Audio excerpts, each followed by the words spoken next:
Good morning and welcome to this week's Tuesday Tips. Since late last year, we've been looking at practical pointers from the poetry of God's Word. We've given much of our attention to the Psalms and to the Proverbs. But this month, the month of July, we want to focus our attention on the Book of Ecclesiastes. It's found between the Old Testament literature Proverbs and the love poem Song of Solomon. And while we spent more time in other books around it, Ecclesiastes has much to offer. Unfortunately, some people only begin to read the book and do not make it all the way through to the end. And what a grave disservice they do. The book of Ecclesiastes is meant to be read from front to back, but understood, if you will, from back to front. I'll try to explain what I mean. You see, the book of Ecclesiastes is answering a big question. What is the purpose of life? What does life mean? What is life's meaning? Does life have meaning? Does it have purpose? And I believe that if we can, by introducing this book, see that Ecclesiastes and its author does answer that yes, life has a purpose and a meaning. That it will help us as we progress through the month of July to look at some practical pointers that we find in this book of wisdom literature. You see, the author Solomon approaches this idea, does life have a purpose or does life have meaning? By looking at things like pleasure, happiness, contentness, the feelings of emptiness and isolation, meaning, satisfaction, joy, wealth, and comes to a conclusion that there are many things, in fact, everything that this world has to offer cannot satisfy life's truest meaning, its greatest purpose. You see, life can have a purpose and does, but only with God. Can we live a truly satisfied life without God? The book of Ecclesiastes would argue no.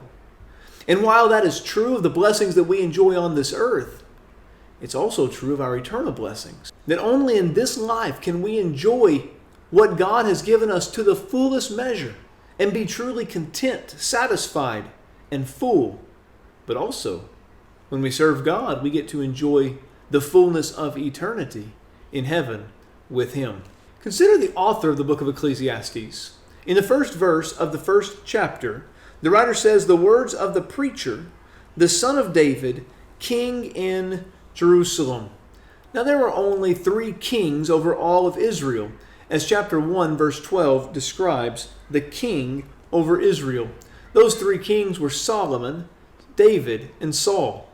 And only David and Solomon reigned in Jerusalem. And so we can narrow it down very quickly that the author of this great book was the wise man Solomon.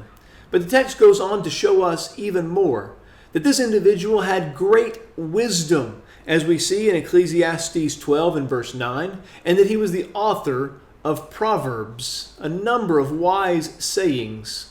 You see, the Bible would teach us in 1 Kings chapter 3, verse 12, that Solomon was indeed a wise man. He received that great wisdom from God. And Solomon was the author of Proverbs. Many of the wise sayings, not only did he write them, but others he collected. 1 Kings 4 and verse 32. So God, through Solomon, is going to explore the meaning or purpose of life on this earth. And you see, the phrase that we're going to see over and over again in this book is under the sun. The term under the sun does mean on this earth, but really it means more than that. As you read the book of Ecclesiastes and you read this phrase under the sun, I want you to think about this. What does life look like when there is no view of God? That's what under the sun means. Most people in the world today live their life under the sun. That is to say, they are just striving from day to day, week to week, month to month, year to year, from birth to death, until it all ends. They go about this life through the routines, not considering that God has given us a great purpose here to serve Him and to serve our fellow man because of our relationship with Him.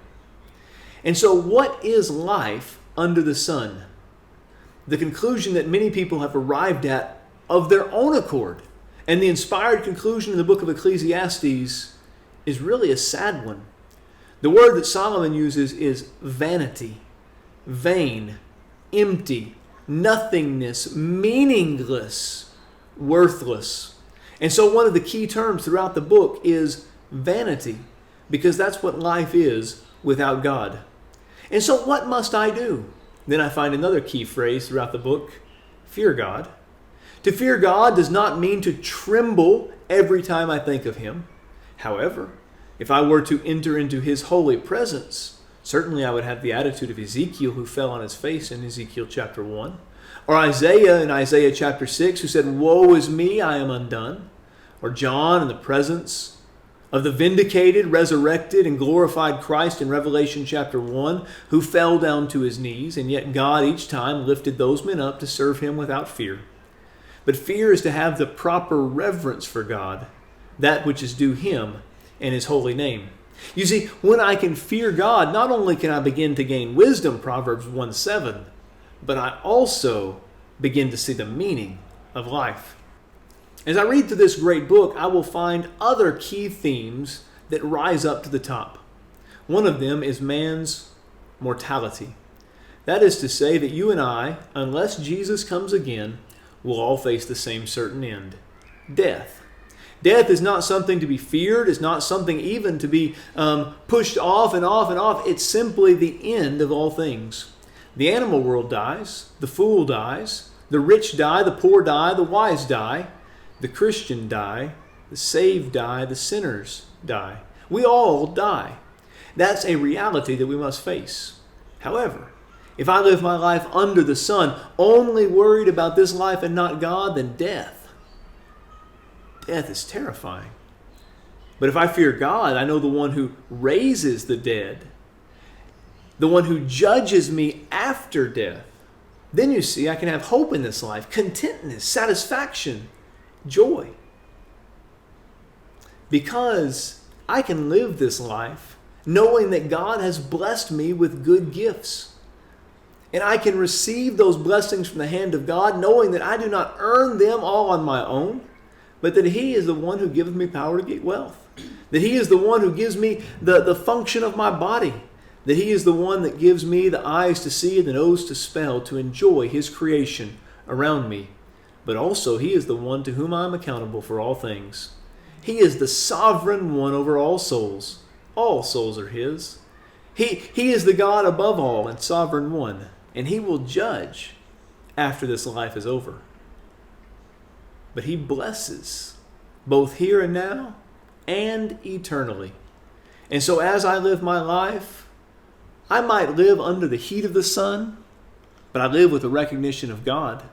And I should always live with a view towards God. The book of Ecclesiastes starts off with Solomon coming to a negative, sad, and destructive conclusion. I would like you to consider that Ecclesiastes 1 and verse 2 is the working thesis from which the author begins his point of view. Ecclesiastes 1:2 says, "Vanity of vanities, saith the preacher, vanity of vanities, all is vanity. Emptiness of empties, worthlessness of worthlessnesses. All is of no effect, no good, no profit, no gain." You see, when Solomon considered his life on this earth, he said in Ecclesiastes 2 and verse 17, "I hated life, because all the work that is wrought under the sun was grievous unto me, for all is vanity," and the American Standard says, "and striving after the wind." Trying to catch the wind in the midst of his hands. It had no point. It had no profit. It had no gain. And so Solomon starts from this point that all of life is vanity. However, this is only the working thesis. And then it seems to me that Solomon begins to conduct a grand experiment where he observes life around him in an attempt to validate his point. But what he finds is that even in this world he could see God. He could not escape the realities which he knew. You see, he lived in Jerusalem. He ruled from there. And the temple was there. The reality of God's presence would never escape him. But God's blessings flowed not just from his temple, but from his eternal throne in heaven. And so all along the way of his life, Solomon saw the blessings of God. And the book of Ecclesiastes is a way for you and I to see that we do not have to live our lives in vanity. Because the true thesis of the book, the corrected thesis, after the experiment had been conducted, after the research had been done, after Solomon had observed the world and considered God, well, the true thesis of the book is found in Ecclesiastes 12, verses 13 and 14. This is the end of the matter. All hath been heard. Fear God and keep his commandments, for this is the whole duty of man. For God will bring every work into judgment with every hidden thing, whether it be good or whether it be evil. The book starts out at a dark place, but it ends up with a ray of hope. The book starts out with man's wisdom, but it ends with an exclamation point of God's divine wisdom. You see, without God, you are empty. Now, you may not feel like it right now. Solomon didn't always.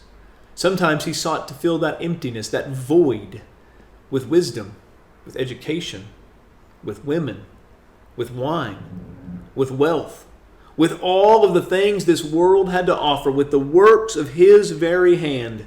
But he was empty without God.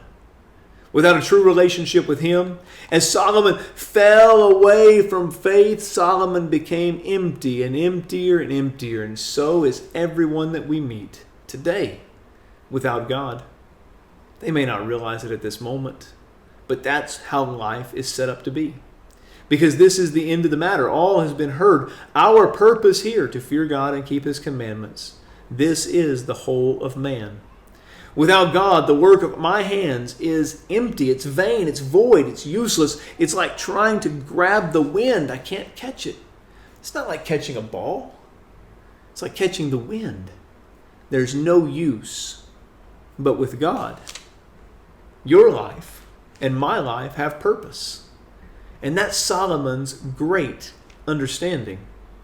And that's the thesis the book ends with. And if you just read the beginning of the book, it sounds dark. It sounds dreadful. And if you stop, you might leave disgusted. But if you follow all the way through, what you will see is that Solomon must, even from chapter 2, include God in his reasoning. And that dark place turns bright. Sometimes just a little, sometimes a lot. But when we come to the end of chapter 11 and into chapter 12, the light shines so brightly as the Creator is seen clearly. And the reader is expected to put this wisdom into practice every day of our life. So we will take the book of Ecclesiastes and consider it in an outline form very briefly. In chapters 1 and 2, Solomon sets up the grand experiment. And he shows that nothing fills the emptiness that is in his life. Something is missing. And he seeks to fill that with things that are not necessarily pleasing to God. Some things that are sinful, things that are worldly, and things that he should have known better. During this time, he was his own advisor. In Ecclesiastes 1 and verse 16, he said, I communed with mine own heart, saying, Lo, I have gotten me great wisdom above all them that were before me in Jerusalem. And Solomon sought himself out. He said in Ecclesiastes 2 and verse 1, I said in my heart, come now, I will prove you with mirth or with gladness. And so the plan for this grand experiment is based in the wisdom of men. But then as he conducts this experiment, if you will, or this observation of life, beginning in chapter 3, verse 1, going all the way through 11, verse 6, he's going to observe that he's not the only one. He's going to walk back through his life and show us all of the places that he felt and that he knew there was emptiness. During this time, he must revise his hypothesis that maybe life does have some meaning, but only when I consider things like death in view of God. Only when I consider blessings, wealth, friendship in view of God. And then ultimately, as we come to the close of the book in Ecclesiastes 11, verse 6 or verse 7 right in there, all the way through what we read in Ecclesiastes 12:14, you see the conclusion of this great experiment. And now life makes sense. Without God, life made no sense. It left me empty. But with God, this life, even in its cruelty, even in that which seems unfair and unjust, it makes sense. Because I remember God is in control. That He is the one who sits above the sun, to whom I am accountable, and who will vindicate me, but not just me, but all of those that are faithful to Him. Because this life is not what it's about. We live this life looking forward to meeting our eternal Maker and spending eternity at home with Him. And so He sets forward then not a hypothesis, not a thesis, but if we could borrow the language of the scientific community, He sets forward this law.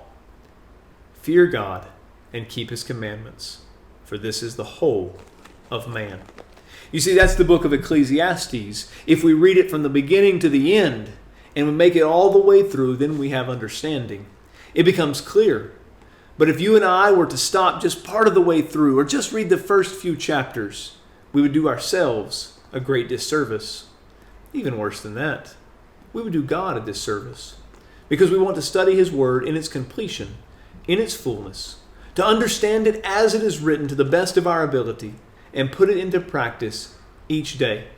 It's my invitation to you and the invitation of the Strong Church of Christ that you would join us each Tuesday this month as we explore more of the book of Ecclesiastes, as we take the wisdom that begins in a dark place and comes to a place of clarity, and see how that would apply in our lives, that you and I might be more productive members of society, better friends and better neighbors, but ultimately that you and I might be more and more pleasing to God who gave us life and created us all. I hope you have a great week.